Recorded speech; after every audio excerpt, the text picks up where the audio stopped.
धमाका recording studio Kishunganj.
Satish रईमा DJ Sumit Satish रईमा DJ Sumit Satish रईमा DJ Sumit Satish रईमा याई छियो मरवा काल होतो तो हर शादी नंदनी गे नंदनी संग दिए मार के खाइले कसम संग दिए मार के खाइले कसम गे दिलवा में दिलाही तो हमारा जखम गे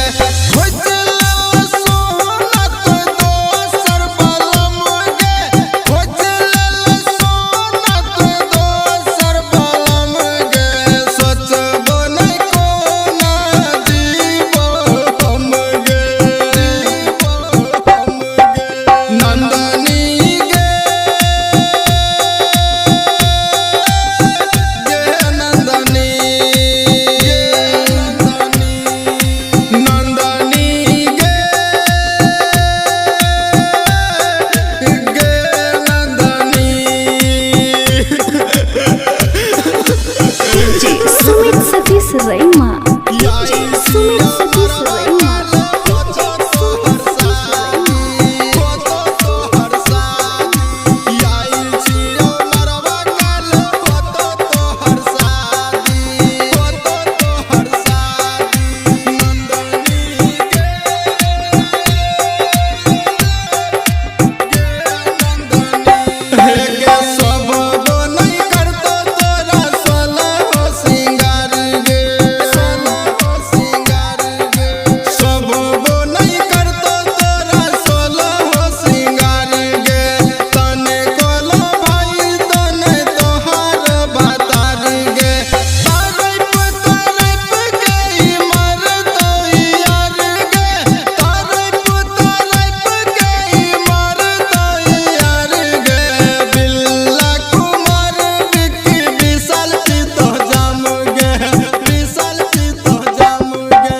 नंदनी गे नंदनी नंदनी गे